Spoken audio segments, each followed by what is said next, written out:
Boa noite, galera. Tudo bem com vocês?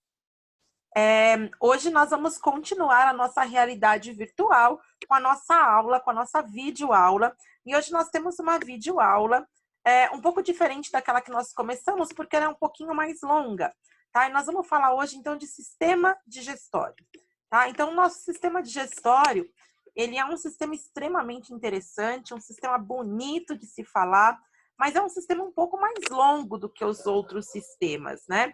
É um sistema que ele dá um pouquinho mais de trabalho pela quantidade de órgãos que nós vamos encontrar nessa região. Mas é um sistema super tranquilo de se trabalhar, porque nós conhecemos muito bem esse sistema. Nós sabemos muito dele, já ouvimos falar em uma má digestão, azia, gastrite. Então fica um pouco mais fácil da gente trabalhar. Então vamos lá, vamos tentar ficar ligado aí na aula, que a professora Daniela fala bastante, né? Olha só que bonitinho, né? Então, desde que o mundo é mundo, nós tentamos nos alimentar, seja de qual forma for, né? Não interessa se vai dar mais trabalho, se vai dar menos trabalho, se hoje é com garfinho, se antes era matando os nossos alimentos aí, né? Não interessa como. Nós temos, né, a sobrevivência, ela fala mais alto e nós queremos nos alimentar. E como que nós nos alimentamos? Olha aí o ratinho, né? Fazendo qualquer coisa, fazendo uma engenhosidade para conseguir chegar até o seu alimento. E antes da gente falar da digestão em si, na verdade, antes de começar os órgãos do sistema digestório, eu quero que vocês compreendam o que é a digestão.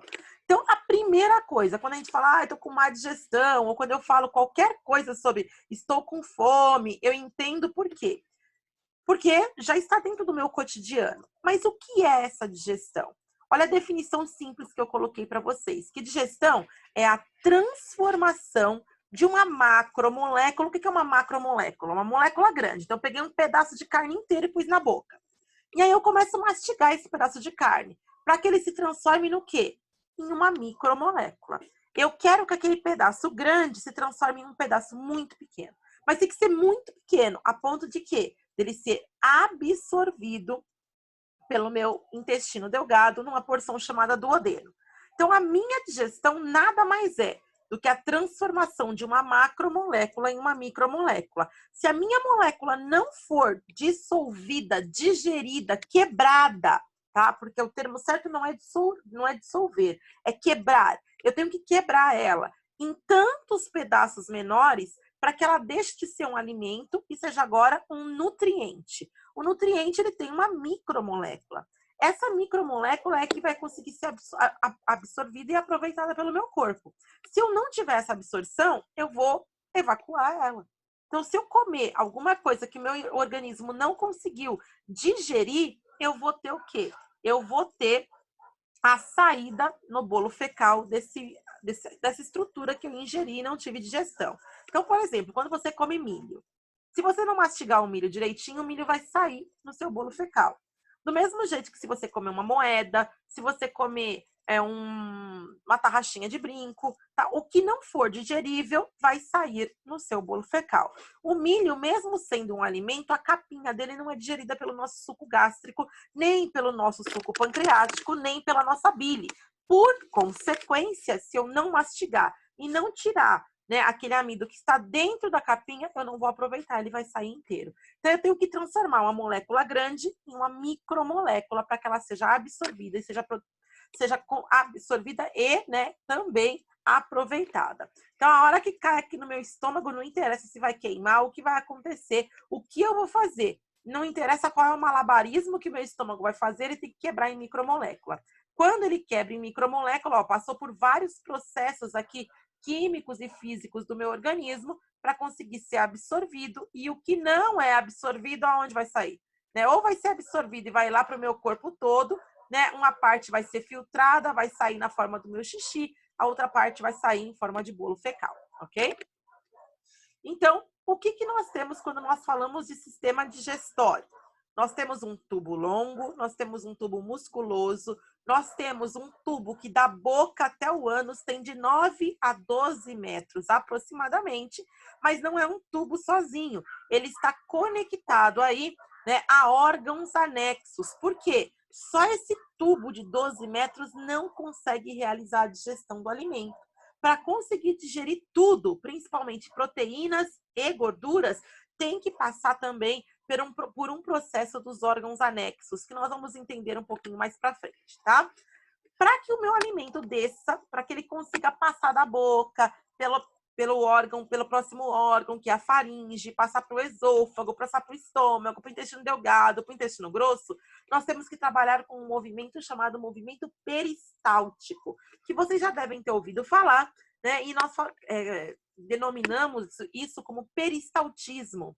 Então, o peristaltismo vai fazer o quê? Vai conduzir o bolo alimentar, vai conduzir o bolo fecal, vai empurrar o alimento, vai empurrar o bolo fecal até o seu destino, de sua origem até o seu destino. Então, olha só, eu tenho um tubo digestório. Esse tubo vai trabalhar com movimentos peristálticos. O que são movimentos peristálticos? Contração involuntária, né, em forma de onda. Essa contração em forma de onda, olha só, contrai aqui, empurra, ó, tá contraindo aqui, tá empurrando esse bolo alimentar. O bolo alimentar desceu um pouquinho, quem contrai agora é esse pedaço do tubo. Desce mais um pouquinho, quem contrai agora é esse pedaço do tubo. Por isso, ó, a onda contrai aqui, relaxa, contrai lá na frente, relaxa, contrai lá na frente, relaxa. Isso é movimento peristáltico, tá? Então, olha só, vamos tentar mostrar na prática para vocês o que é um movimento peristáltico. Vamos ver, abrir. Estão vendo, ó? Isso aqui é o intestino. Olha o intestino se movimentando. Isso é um movimento peristáltico. Vocês estão vendo que o movimento está sendo feito em todo o tubo, ó. Olha, olha. Tá vendo? Então, aqui, se tiver bolo fecal, vai passar. Mais uma vez, ó. Olha lá. Bolo fecal passando e o movimento acontecendo, ó. Estão vendo? Esse movimento é o movimento peristáltico, ok? Muito bem. A anatomia do nosso sistema digestório, a anatomia do nosso tubo digestório, a anatomia de todo o trato digestório, ela é dividida como? Em duas porções. Num tubo que vai da boca até o ânus, que nós chamamos de trato gastrointestinal, tá? Que nós chamamos de canal alimentar ou tubo digestório, tá? Ele vai da boca até o ânus. E nós temos os órgãos anexos da digestão. Olha só. Deixa eu tirar aqui o meu videozinho, ó. A digestão começa aqui na boca, vai passar pela faringe, desce pelo esôfago, do esôfago vai até o seu estômago, do estômago vai passar para o seu intestino delgado, do intestino delgado vai passar para o intestino grosso, do intestino grosso vai sair pelo reto, canal anal ou pelo ânus, certo? Então, nós temos um tubo digestório. Muito bem, o que são os órgãos anexos? Órgãos anexos são aqueles que não fazem parte do tubo, mas auxiliam a digestão. Quem são esses? Glândulas salivares aqui dentro da boca, o fígado, a vesícula biliar e o pâncreas atrás do estômago. Esses são os órgãos anexos, da boca até o ânus, tubo digestório. Órgãos anexos, nós temos fígado, vesícula, glândulas salivares e ainda o nosso pâncreas, tá? Aqui só um desenho, não um cadáver, né, de verdade, mas sim um desenho para que você possa conectar aí a sua Winchester para que ela processe toda a informação, né? Então, nós temos aqui, olha só, a boca, nós temos a faringe, o esôfago, o estômago, aqui nós temos o intestino delgado e aqui nós temos o intestino grosso. Passa pelo reto, canal anal e vai sair pelo ânus.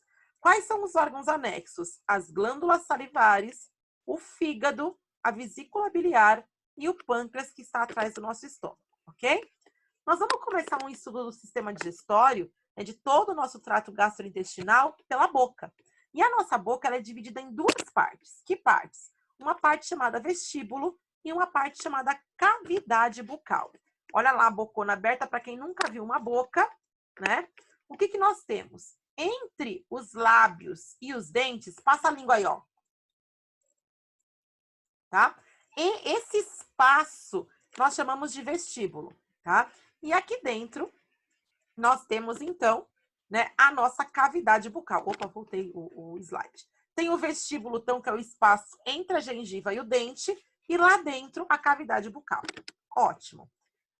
Para fazer parte e para auxiliar a minha digestão nessa estrutura inicial, que é a boca, nós temos alguns órgãos, na verdade, algumas estruturas que se instalam dentro dessa boca. Uma delas é a língua. Pensem aí, somente na função digestiva, o que a língua faz para a nossa digestão? Só na função digestiva, hein? Nada de nada.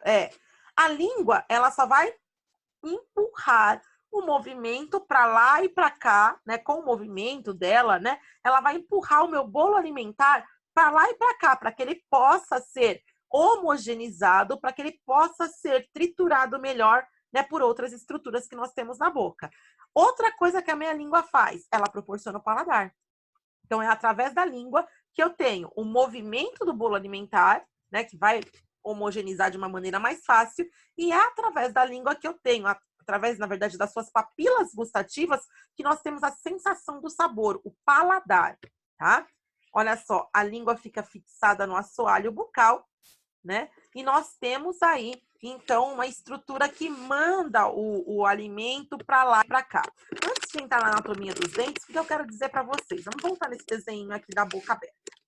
Deixa eu pegar ele aqui para vocês. Ótimo. Nós temos limites da cavidade bucal. Lembra dos limites da cavidade torácica, da cavidade craniana, da cavidade abdominal e da cavidade pélvica? Ok. Superiormente, na boca, nós temos... Ah, é o céu da boca, professora? Não, porque se tivesse céu da boca, ia ter que ter inferno na boca. E não tem, né? Nós temos o pálato, ou palatino. Então, essa porção superior é o nosso pálato. E na porção inferior, que não é inferno da boca, é o assoalho bucal. Nas laterais, a boca é composta por bochechas. Lateralmente, bochechas, tá? Na região posterior, vocês estão vendo isso aqui, ó? Lembra o que é?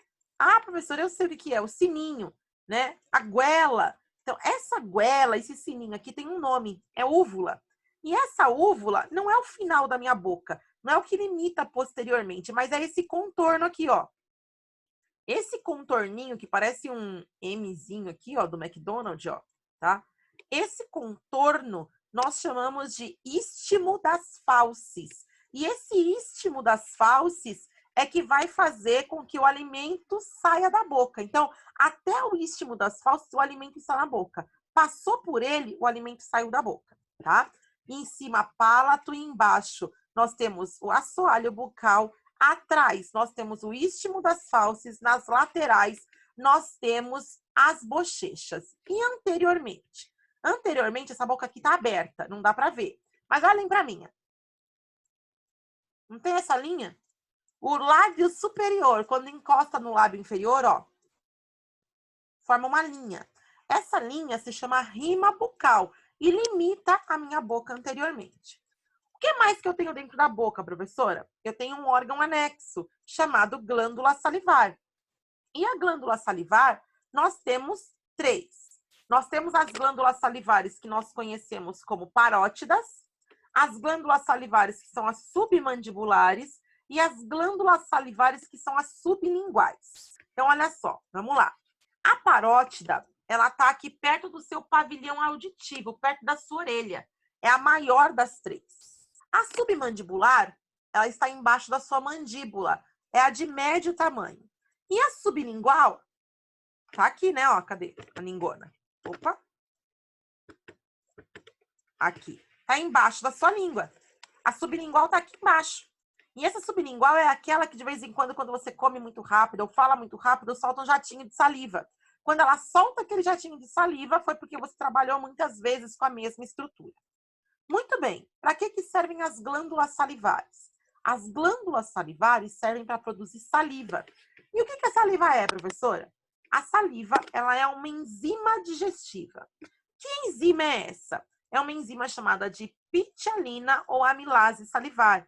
E ela tem um pH um pouco ácido, um pouco só, porque a mucosa oral não iria aguentar se fosse muito ácido.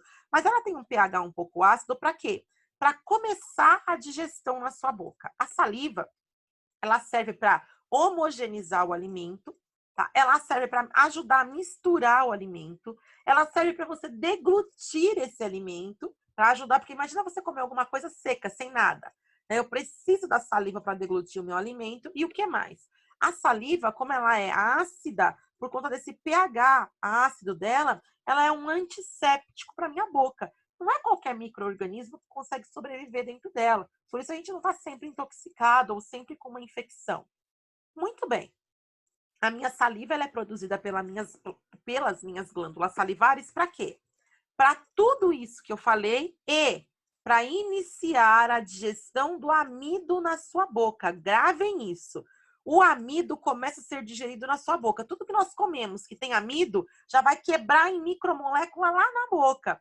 Come aí, pensa em vocês comendo um pedaço de biscoito de polvilho. Pode pôr um biscoito inteiro. Não vai dissolver na hora? Por quê? Porque o amido, né, do biscoito vai ser quebrado em micromolécula rapidamente, ok? O que mais que nós temos na boca, além das glândulas salivares e da língua? Nós temos os dentes. Para que os dentes servem? Para triturar os alimentos. É ele que vai quebrar o alimento em molécula menor, só que não consegue quebrar em micromolécula. Ele inicia a digestão. Só que a digestão do amido acaba na boca praticamente, porque já vai ser totalmente quebrado e já desce quase dissolvido inteiro. Então já vai dar para fazer o quê? Para absorver, se fosse local de absorção, ok? Além dos dentes, da língua e, né, das glândulas salivares, nós temos as gengivas. E a gengiva faz o quê? A gengiva, ela fixa o seu dente na boca. Então, nós temos dente, gengiva, língua e glândulas salivares, ok? Para quê? Para iniciar a digestão do meu alimento na boca. Como? Quebrando o alimento em moléculas menores pela mastigação, pela mistura com essa saliva e dissolvendo, quebrando, né, o amido já na boca, ok? Muito bem. O que mais que nós temos na boca? Nós temos os dentes. E esses dentes, eles são o quê? Responsáveis em triturar o alimento. Só que dente não é osso. Dente é dente. E como dente é dente, ele também tem uma anatomia. Olha só. Nós conseguimos enxergar a coroa do dente, que é essa parte externa. Quando tá entrando lá na sua gengiva, nós temos o colo do dente, que é aquele espacinho onde você passa o fio dental. E a raiz do dente, que vai ficar inserida até o osso, ok? O dente, ele é composto por uma estrutura que a gente chama de cemento e de dentina. Então, para ter essa massa branca, dura, tá? Que nós chamamos de dente, nós temos cemento e dentina. E esse dente vai estar formado, mas ele é revestido por o quê? Por um esmalte. Então, é como se eu passasse um esmaltezinho, uma base no meu dente que está protegendo esse dente, tá? Então, olha, o cemento, ele cobre a dentina e vai ficar parecendo um cimento mesmo, né? Da raiz do nosso dente, que auxilia a ancoragem dele nos nossos alvéolos. Olha só, aqui está o alvéolo dentário, lá dentro da sua gengiva, né? A gengiva está aqui, né? Ó, nós temos a gengiva. E olha o colo aqui, onde eu passo meu fio dental. Aqui está a coroa do meu dente, pintada pelo esmalte, tá? E aqui uma cavidade que nós chamamos de cavidade pulpar, que aí já é estrutura interna, né? E a raiz daquele dente com o canal, aonde eu tenho toda a vascularização e inervação desse dente. Muito bem. Nós temos na primeira fase da vida, deixa eu ver se está escrito aqui para vocês. Não.